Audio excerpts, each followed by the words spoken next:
मेरे प्यारे जिज्ञासु श्रोताओं को मेरा नमस्कार है। मैं रवि गुप्ता, समर्पण ब्रह्म ज्ञान केंद्र पंचकूला हरियाणा नज़दीक चंडीगढ़ से आपके लिए ये बहुत ही एक विशेष ऑडियो वीडियो लेके आया हूँ। इस ऑडियो वीडियो का विषय है, ये बहुत विवेक से समझने वाला है। मन बुद्धि जो है वो प्रदी है, वो परिधि है। मन बुद्धि परिधि है और आत्मा केंद्र है। और ये शरीर जो है ये बाहरी कवर है, बाहरी खोल है। इसको जानो और समझो। देखो, सबसे पहले एक बात समझ के चलो, ये जो ब्रह्म ज्ञान आत्म ज्ञान है ना, ये आम इंसानों को का समझने का विषय नहीं है।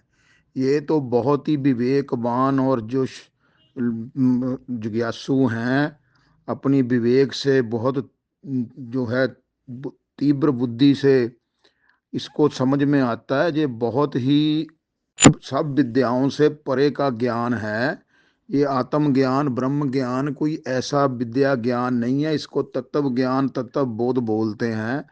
तो ये तत्व ज्ञान ऐसे ही नहीं हो जाता। ये तो बहुत ही पिछले जन्मों की साधना तपस्या जिसने करी हुई है उसी को समझ में आता है। ये आजकल सब यही ये यूट्यूब पे वीडियो सुन के समझने लग जाते हैं, जी हमको समझ आ गया कुछ।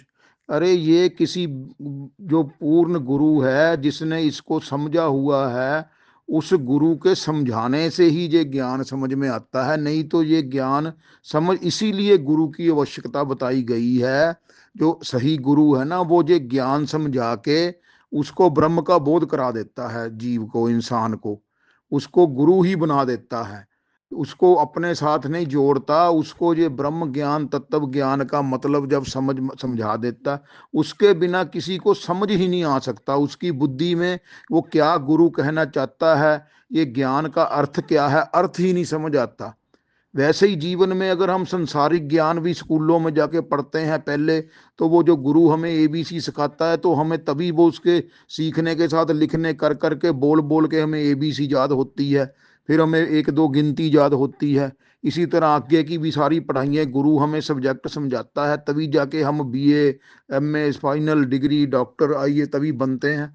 तो ये गुरु का इसीलिए महत्व बताया गया है कि गुरु बिना हम कोई ज्ञान हासिल कर ही नहीं सकते।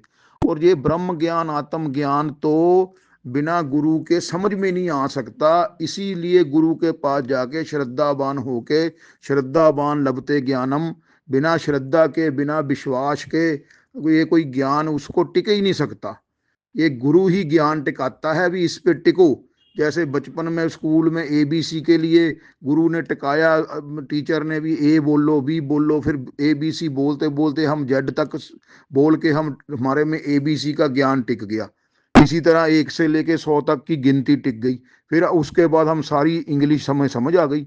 उसी तरह हमें सारा मैथमेटिक्स समझ आ गया। तो ये समझने वाली, बहुत विवेक बुद्धि से समझने वाला ज्ञान है। इसको समझो और इसके बाद आपको कोई शंका नहीं रहेगी। और ये जो मैं वीडियो अब ये बना के दे रहा हूँ, इसमें मैंने बहुत ही ये अनुभवी सारे जो ऋषियों ने संतों ने अपने ज्ञान के अनुभव के बाद का ये जो ज्ञान है ना, ये आपको ऐसे शिविरों में कहीं नहीं मिलेगा, कोई नहीं बताएगा। इसका इस ज्ञान के बाद आपकी सारी शंका खत्म हो जाएगी। और आप अगर इस ज्ञान पे टिक गए तो आपको सारा भेद जो है सो प्रकृति का पुरुष का, जैसे मैंने पहले भी 2 वीडियो बनाई, प्रकृति पुरुष का जो रहस्य है उसकी लीला का, और आत्म स्वरूप में कैसे ठहरें उसके, ये आखिरी ज्ञान की भी प्रकाष्ठा है इसमें। ये अंतिम स्थिति के ज्ञान है। इसको समझने के बाद आपको कोई भी शंका नहीं रहेगी और आप अपने स्वरूप में अपनी आत्मा को जान लोगे और आत्मा को समझ लोगे। तो अब इसमें देखो भी मैं क्या कहना चाह रहा हूँ, इसको समझो कि जो हमारे सबके मन में संशय बनी रहती है ना, सबसे भी मन बुद्धि उसको चलाते रहते हैं। सारी दुनिया संसार सारे सारे जो शरीर हैं, जो जीव इंसान हैं, वो मन बुद्धि के सहारे चल रहे हैं। शरीर को अपना समझ रहे हैं, आत्मा का उनको पता ही नहीं लग रहा, अपनी चेतना का आत्मा का। तो वो जो शरीर को ही सब समझ रहे हैं। तो इसको समझो कि ये मैं समझना है कि मन बुद्धि जो है ना, वो एक प्रदि है। प्रदि बोलते हैं बाहर के केंद्र, बाहरी चक्कर को। जो परिधि चक्कर को बोलते हैं किसी भी चीज के, उसको मन बुद्धि जो है और आत्मा केंद्र है, हमारे अंदर आत्मा केंद्र है। और जैसे और फिर जो शरीर है, ये मन बुद्धि आत्मा का बाहर का खोल है, एक शेल है, एक कवर है। इसको समझना है। इसको समझ लिया तो फिर आपको सारा ज्ञान जो है ना शरीर मन बुद्धि का और ये आत्मा का पूरा स्पष्ट हो जाएगा, और फिर शंका नहीं रहेगी। अब देखो जो मन बुद्धि है ना, ये सारे हर वक्त ये बाहर की तरफ देख रहते हैं। ये बाहर की दुनिया, बाहर के विचार, बाहर की कल्पना, इसी में रहते हैं। और इच्छा कामना बाहर की करते रहते हैं, हमको ये मिल जाए, हम ऐसे बन जाए, हम ये कर लें, करके हमको ये उपलब्धि मिल जाए, ये हमारी कामना इच्छा पूरी हो जाए। और ये सारा मन बुद्धि का काम है बाहर की तरफ रहना। इसीलिए इसको परिधि कहा गया है। परिधि, परिधि का मतलब है जो घेरे के बाहर, बाहर का जो घेरे के, जैसे पंखा चलता है तो बाहर को हवा फेंकता है ना, तो लेकिन पंखे के जो बीच की जो केंद्र होती है, जो रॉड जिसपे पंखा कसा, पंखा लगा होता है अंदर सारा, वो रॉड केंद्र, उसको केंद्र बोलते हैं। जैसे एक पहिया घूमता है, एक तो पहिए के जो बीच के सेंटर की जो किल्ली होती है, उसको धुरा बोलते हैं। पुराने टाइम पे जब रथ चलते थे तो वो खड़ा रहता है, उसके सहारे पे वो पहिया चलता है।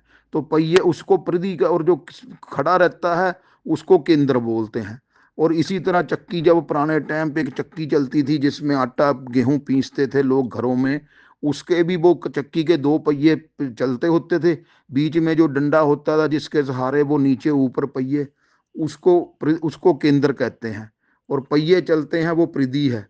और इस तरह जो मतलब समझना है कि ये जो मन बुद्धि है, ये बाहर को ही हर वक्त सोचते रहते हैं, बाहर की ही कल्पना करते रहते हैं इच्छा कामना करके। और जो केंद्र है वो आत्मा है।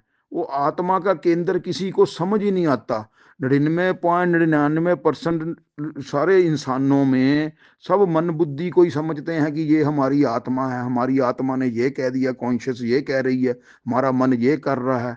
बुद्धि, ये मन बुद्धि बाहर से ये सारा ज्ञान लेते हैं। ये जितनी संसार की विद्याएं हैं ना, जो कॉलेजों में, स्कूलों में, यूनिवर्सिटियों में, बाहर विदेशों में जा जाके जो भी भाषा है सारी, कोई जर्मन सीख लिया, कोई फ्रेंच सीख ली किसी ने, और इंग्लिश सीख ली किसी ने, चाइनीज जापानी सीख ली, इधर हिंदी पंजाबी इंग्लिश। तो ये सब भाषा जो है ये बाहर की भाषा है, अंदर की भाषा कोई नहीं है। ये सारा जो ज्ञान है संसार का, ये मन बुद्धि हासिल करते हैं। और मन बुद्धि फिर संसार के ज्ञान को लेके बाहर, बाहर के ही प्रति में घूमते रहते हैं। हमें ये ज्ञान हो गया, हमने ये पढ़ाई कर ली, हमने ये डिग्री कर ली, और ये अंदर भी इच्छा कामना करते रहते हैं, हमें ये मिल जाए, अब वो मिल जाए। तो उसी को समझना है कि हम जो हैं आत्मा, ये हम आत्मा की तरफ किसी का ध्यान ही नहीं जाता कि हम तो आत्मा है, और आत्मा में ध्यान जाने के बाद ही उसको सारा ज्ञान होगा। अरे ये मन बुद्धि तो बाहर की तरफ ही रहते हैं हर वक्त। और ये मन बुद्धि फुरते रहते हैं, जो मैंने पहले भी वीडियो में बोला, जैसे पानी में बुलबुले फूलते हैं, ऐसे ये आत्मा में फूलते हैं। ये फुरते रहते हैं अपने आप, बुलबुलों की तरह। और ये फुर के फिर अपने आप ही शांत हो जाते हैं गाढ़ी नींद में। ये मन बुद्धि देखो गाढ़ी नींद में कहीं नहीं होते हैं। और स्वप्न में भी जो कुछ घंटे ये अपनी कल्पना इच्छा से अपनी दुनिया बना लेते हैं। मेरी स्वप्न वाली वीडियो सुनो, स्वप्न जो क्या है। तो ये आत्मा की तरफ जब तक हम ध्यान नहीं देंगे, केंद्र की तरफ, तब तक हमारी सारी जो है ना वो यात्रा बाहर की तरफ रहेगी। और ये बाहर की तरफ यात्रा जन्मों जन्मों से चल रही है जी। हम जन्म ले रहे हैं, मर रहे हैं, इच्छा कामना कर रहे हैं, कामना करके हम मन बुद्धि के सहारे इस जीवन काट रहे हैं। और मन बुद्धि ही फिर जमते मरते हैं, क्यों इच्छा रह जाती है जी। ये नियम क्या है प्रकृति का, कि जैसे ही जब हम इच्छा कर ही जाते हैं, तो मन बुद्धि उसी इच्छा के लिए ये अपना शरीर जो खोल है, जो शैल है, ये बना लेते हैं, प्रकृति बना देती है। और बना के ये मन बुद्धि अपने काम इच्छा कामना पूरी करने में लग जाते हैं। फिर वो शरीर की आयु है, समय के साथ वो शरीर ढल जाता है, वो मृत्यु को प्राप्त हो जाता है। तो ये मन बुद्धि फिर नया शरीर ले लेते हैं। क्योंकि जब तक इच्छा कामना रहेगी तब तक मन बुद्धि का जन्म मरण खत्म नहीं होना। और मन बुद्धि ने इसी तरह सुख दुख जन्म मरण में पड़ के अपना जन्म मरण ले जाना है। क्योंकि प्रकृति का नियम है, प्रकृति में जो प्राण शक्ति है ना, वो प्रकृति दे देती है।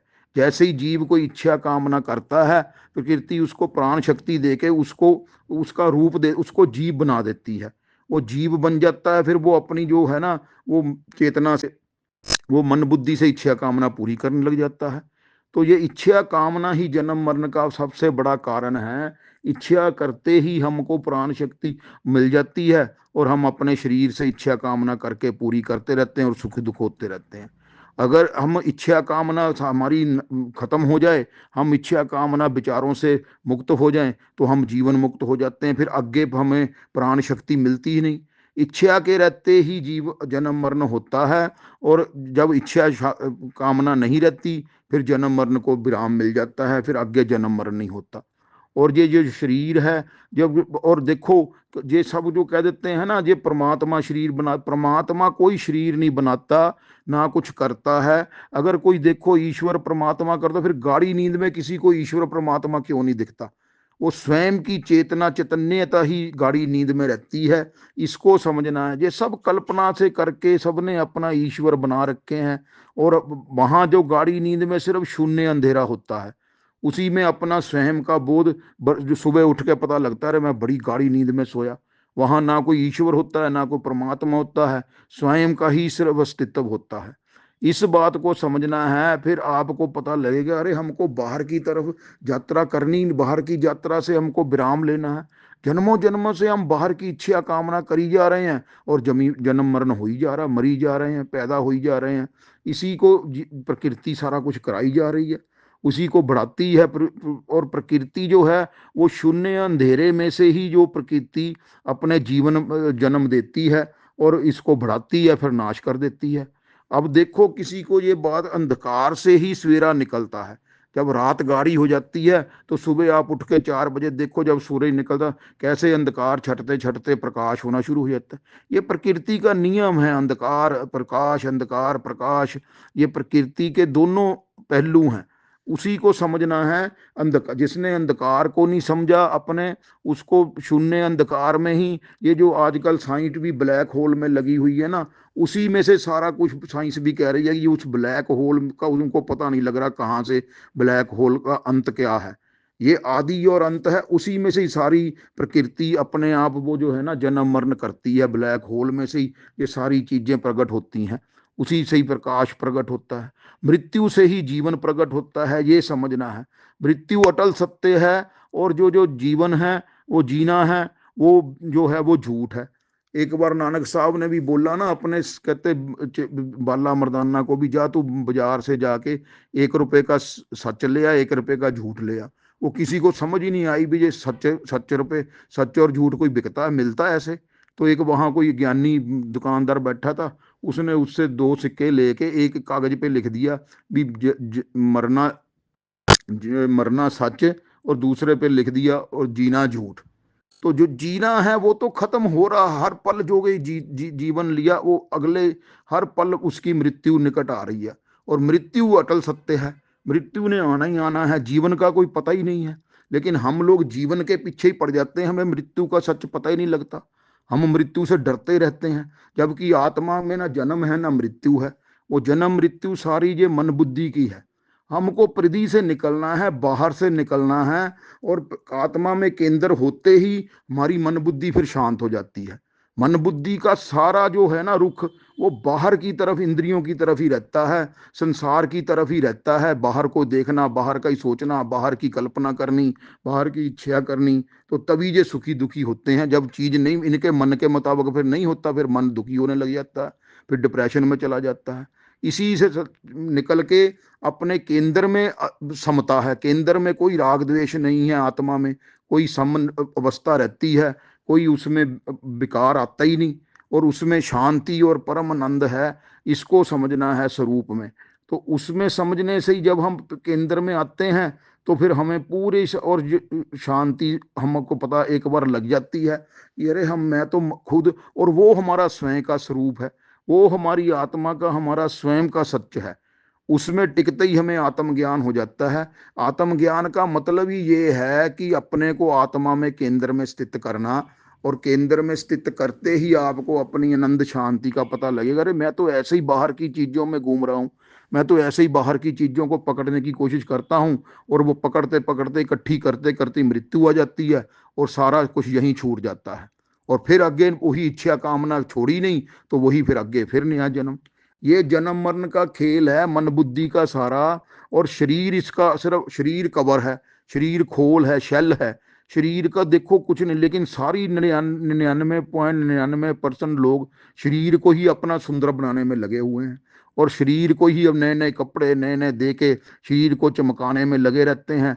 और उसी को अपना सब कुछ समझते हैं, भी शरीर बचना चाहिए। और ये बचता नहीं है ना। ये शरीर कभी देखो, शरीर को बाहर से इत्र लगा के, सेंट लगा के और कपड़े अच्छे अच्छे पहन के सुंदर, और ये कुछ घंटों के लिए रहता है, वो इत्र की खुशबू फिर उड़ जाती है। और जितना मर्जी आप लगाओ, फिर ये शरीर रात को सुबह से शाम में फिर ये शरीर गंदा हो जाता है। रोग आ जाए तो शरीर सारा खराब हो जाता है। तो शैल है, इसका अपना कुछ नहीं। अंदर इसको मन बुद्धि चलाते हैं, सारी इंद्रियों को। इसको समझना है, शरीर के को काम करने के लिए मन। और लोग मन बुद्धि से ही सारे काम करना चाहते हैं, मन बुद्धि को अपना समझ के। इसी को मन बुद्धि को जितने भी शिविर लगते हैं, ये बात आपको कोई नहीं बताएगा। ये जितने भी शिविर अध्यात्म में सब कहते हैं जी मन बुद्धि को शुद्ध करो, नाम जपो, तीर्थों में जाओ, दान करो, पुण्य करो, ये कुंडलनी जगाओ। लगे हुए हैं सारे लोग गुरु उसी भटकाने में। और मैं आपको यहाँ ये बड़े बड़े ज्ञानियों ने अनुभव के बाद गुरु बताया है, ऋषियों मुनियों ने वेदांत के बाद, कि ये मन बुद्धि कभी शुद्ध होते ही नहीं। मन बुद्धि तो जब की जो स्थिति है, इनको कर्ण बोला गया है, अंताकरण। मन बुद्धि चित्त अहंकार को अंताकरण बोला गया है। ये कर्ण होते हैं। कर्ण का मतलब है जंत्र मात्र, उपकरण मात्र। भी जैसे जिससे जिससे कोई काम लेना होता है ना, उसको कर्ण बोलते हैं। वो कर्ण के काम में आ जाता है, उपकरण, कर्ण जंत्र की काम। ये जंतर है आत्मा ने आगे शरीर को चलाने के लिए, ये आगे।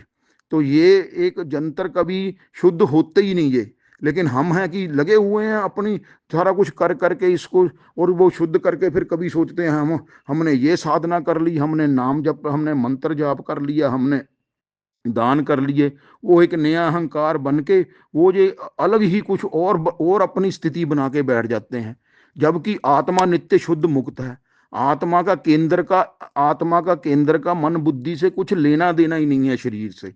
ये दोनों अलग अलग चीजें हैं। एक वही जो मैंने वो एक प्रकृति है और एक पुरुष है। ये प्रकृति ने सारी चीजें बनाई हुई हैं, मन बुद्धि चित्त अहंकार और शरीर।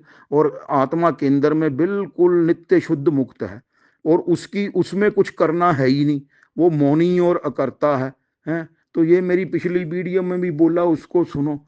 तो ये इसको बार बार समझो कि आत्मा का मन बुद्धि शरीर से कोई लेना देना ही नहीं है।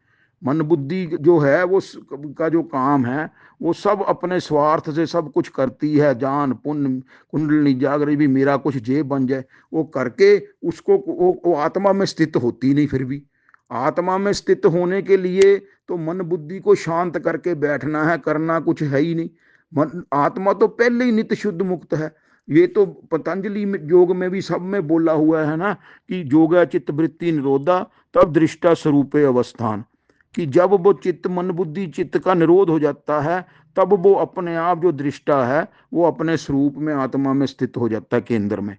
अपने को केंद्र में स्थित करने के लिए अपने को मन बुद्धि से को निगलेक्ट करना है। मन बुद्धि को शुद्ध करने जितना मर्जी शुद्ध करियो, आप जितना मर्जी कर करके आपको लगेगा अरे मेरे, वो मन फिर अपना उसी चीज में उन्हीं कामों में लगा रहता है। मुनी उन्हीं सुखी दुखी होता रहता है। मन सुखी दुखी होना छोड़ता ही नहीं। मन तो जहां तो तभी कहते हैं भी नाम जपो, नाम जपने में मन बुद्धि को लगा दो, ताकि मन बुद्धि कुछ और ना सोचे और कल्पना विचारों से मुक्त होकर नाम में लग जाए। लेकिन जैसे ही नाम से हटके वो फिर हटते हैं, फिर वो सुखी दुखी हो जाते हैं। लेकिन जो आदमी अपने ध्यान समाधि में लगा के अपने ज्ञान से अपने स्वरूप में आत्मा का केंद्र का जिसको पता लग जाता है, इस वीडियो से यही समझना है कि मैं तो आत्मा हूं, मैं नित्य शुद्ध मुक्त हूं, मेरा जन्म मरण होता ही नहीं, मेरे मेरे को कुछ करना ही नहीं है। तो वो फिर अपनी आत्मा में 24 घंटे नित्य समाधि में रहता है, सहज समाधि में रहता है। और वो समझता है कि मेरे को एक ये जीवन लीला मैं करने आया हूं, उसको सुख दुख होता ही नहीं। वो मन बुद्धि शरीरों से हर वक्त परे रहता है। हाँ जी। तो उस तरह रहने से ही आपको पता लगेगा कि अरे मैं तो ये सारा खेल मात्र है माया का, ये प्रकृति का, मन बुद्धि शरीर का, और मैं इससे परे नित्य शुद्ध मुक्त हूँ। अपने को इस तरह समझते ही आपको कहीं कुछ जाना आना कुछ करना है ही नहीं। क्यों? आत्मा नित्य प्राप्त है, ब्रह्म नित्य प्राप्त है। आप हर वक्त जो आत्मा में तो हमारा ये मन बुद्धि शरीर हैं, आत्मा हमारे साथ ये ओमनी प्रेजेंट है चारों तरफ, और हमारे शरीर में भी आत्मा ही मन बुद्धि को संचालित कर रही है।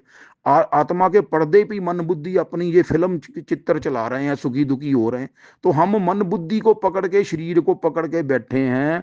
जब तक हम मन बुद्धि शरीर से परे अपने केंद्र में नहीं जाएंगे, तब तक आपको शांति नहीं मिलनी, आपको परम आनंद नहीं मिलना। और आत्मा में जाने का रास्ता ये कुछ करने की बजाय योग क्रिया कुंडलनी जो सब आप दान पुण्य तीर्थ, आपको अब स्वयं में आत्मा में कैसे स्थित होना कि मन बुद्धि से हटा के अपने आत्म स्वरूप में चुप होकर मौन और एकांत में बैठना है। ये है रास्ता। जब तक आप चुप होकर मौन और एकांत में नहीं बैठोगे, आपकी अपने आत्म स्वरूप में स्थिति नहीं बननी। आपकी बाहर आपकी आत्मा नित्य प्राप्त है, उसके साथ नित्य जोग हमेशा ही रहता है। नींद में भी रहता है, गाढ़ी नींद में भी अगर आत्मा के साथ हमारा जोग ना हो तो हम नींद में, हमको कैसे पता लगा सुबह उठ के हमारी सांसें चल रही थी, हम नींद में सोए हुए थे, हमें कुछ नहीं पता। वहां मन बुद्धि शरीर तो होता ही नहीं, ना हमें अपने शरीर का कोई पता लगता है, ना मन बुद्धि का, ना वहां कोई। हमारी स्वयं जो का आत्मा है वही परमात्मा है, वही ब्रह्म है, वही ईश्वर है। इसको मैं सारी वीडियो में इसको समझना, वो नींद में भी अपनी आत्मा ओमनी प्रेजेंट रहती है, और उसी के साथ हमारा नित्य जोग नित्य प्राप्त हमेशा ही बना रहता है। लेकिन हमें करने की आदत पड़ी हुई, सब गुरुओं शिविरों में जा जाके लोगों को कराने में लगे हुए हैं, ऐसे ऐसे नाचो जी, ऐसे नाच नाच के नाप जाप करो। अरे उसमें करके शांति तो मिली ही नहीं आपको, आत्मा में स्थिति तो हुई ही नहीं। आप लगे हुए हो साधना में, कुंडलनी जगाना, आपकी इच्छा कामना बनी हुई है कि मेरी कुंडलनी जाग जाए, मेरे को भगवान के दर्शन हो जाए। वो मन बुद्धि कल्पना करके अपने रूप बनाए हुए हैं ब्रह्म के, वो मन बुद्धि उन्हीं में कह देते हैं जी मेरे को इसके दर्शन हुए, मेरे को इसके, वो सब कल्पना मात्र है, उसमें आत्मा में स्थिति तो हुई ही नहीं। वो आप इच्छा कामना से आपने रूप बना लिया किसी देवी देवता का, और आप उसी में मगन होके बैठे हो। आप बैठ के कह रहे हो जी मेरे को, और गुरु भी कहता है मैं तेरे को इसके दर्शन, मैं तेरे को भगवान के दर्शन करा दूंगा। अरे कोई गुरु किसी भगवान के दर्शन नहीं करा सकता। वो सब आपको जो कहता है ना मैं आपको भगवान के दर्शन करा देता हूँ, वो ज्ञान देता नहीं है, ज्ञान से आपको पूर्ण करता नहीं है, और जीवन मुक्त का उपदेश देता नहीं। फिर तेरा तो जन्म मरण होता ही नहीं, तू तो नित्य मुक्त है। परमात्मा आत्मा तेरे साथ 24 घंटे साथ में है, और तू उसी में पैदा हुआ है, आत्मा में से ही तुम्हारे मन बुद्धि शरीर पैदा हुए हुए हैं। जब तक ये बात नहीं समझ आएगी, तब तक आपको ये पता ही नहीं लगेगा अरे शरीर तो हमारा बाहरी खोल है, शल है, हम इसी को सजाने में लगे होते हैं और ये मर जाता है। आप नहा के आओ गर्मियों में, बाहर आते ही फिर ये गंदा हो जाता है, फिर इसमें पसीना आने लग जाता है, फिर हम पाउडर लगा लेते हैं। तो शरीर भी नहीं कभी स्वच्छ होता, ना मन बुद्धि शुद्ध होते हैं।